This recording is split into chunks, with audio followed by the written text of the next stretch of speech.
จอลูกหนังวิเคราะห์บานเตะที่ได้3คู่ประจำวันอาทิตย์ที่1เดือน2ปี2026เขามาเริ่มกันในคู่หนึ่งในศึกพรีเมียร์ลีกอังกฤษแต่ในเวลา21:00ของคืนนี้การพบกันระหว่างแมนเชสเตอร์ยูไนเต็ดจะเปิดบ้านต้อนรับการมาเยือนของฟูลแลมแมนยูพวกเขาได้เล่นในบ้านที่โอลด์แทรฟฟอร์ดถือว่าได้เปรียบอย่างชัดเจนเกมบุกในช่วงหลังถือว่ามีความไหลลื่นขึ้นยิงประตูได้ค่อนข้างสม่ำเสมอส่วนฟูลแลมทีมเยือนฟอร์มในช่วงหลังถือว่าใช้ได้เป็นทีมที่แพ้ยากเกมรับค่อนข้างมีระเบียบวินัยลินเป็นระบบจุดที่เป็นท้องของพวกเขาคือศักยภาพนักเตะผู้ลิ่นที่ยังคงเป็นท้องแมนยูเกมเยือนมักจะจบสกอร์บ่ค่อยคมรูปเกมคาดว่าแมนยูเจ้าบ้านน่าจะเป็นฝ่ายที่คล้องบาสและบุกเซตเป็นหลักส่วนฟูลแลมน่าจะถอยไปเน้นตั้งรับและรอจังหวะการเล่นเกมส่วนกลับไว้เกมอาจจะอึดอัดในช่วงแรกแต่ถ้าแมนยูสามารถยิงประตูแรกได้ไว้เกมจะเปิดทันที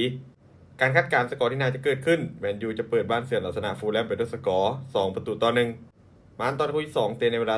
23:30ของคืนนี้บิ๊กแมตช์ระหว่างท็อตแนมฮอตสเปอร์จะเปิดบ้านต้อนรับการมาเยือนของแมนเชสเตอร์ซิตี้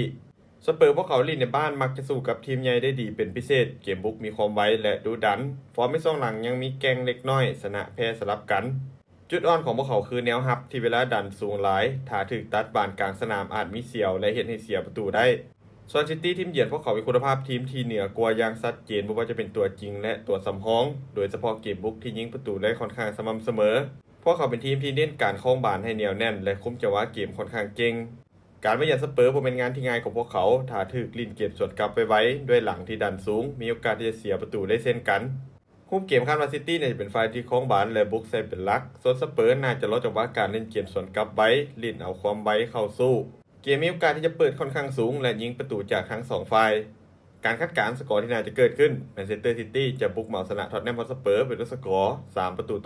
3-1มันตอนคู่ที่3ยังอยู่ที่ศึกพรีเมียร์ลีกอังกฤษแต่ในเวลา21:00ของคืนนี้การพบกันระหว่างแอสตันวิลล่าจะเปิดบ้านต้อนรับการมาเยือนของเบนฟอร์ด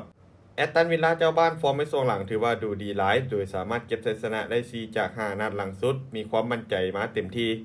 ส่วนเบนฟอร์ดฟอร์มยังพอใช้ได้แต่ยังคงมีแกงเล็กน้อยเกมเยือนมักจะมีปัญหาเกมรับเสียประตูง่ายจุดเด่นของทีมคือการลิ่นลูกเซตพีซและลูกกลางอากาศ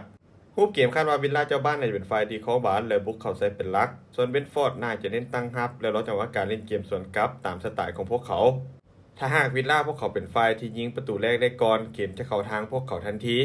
ผลจากภาพรวมยังคงเป็นวิลล่าที่เหนือกว่าอย่างชัดเจนทั้งฟอร์มและความได้เปรียบจากการเล่นในบ้าน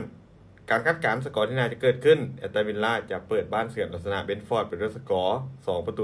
2-1สุดท้ายนี้ถ้าคนสนใจแนวทางดีๆแบบนี้อย่าลืมกดไลค์กดแชร์ออกไปเพื่อเป็นแนวทางเพิ่มเติมและใครสนใจอยากลงทุนสามารถกดลิงก์ทางหน้าซองได้เลยเด้อ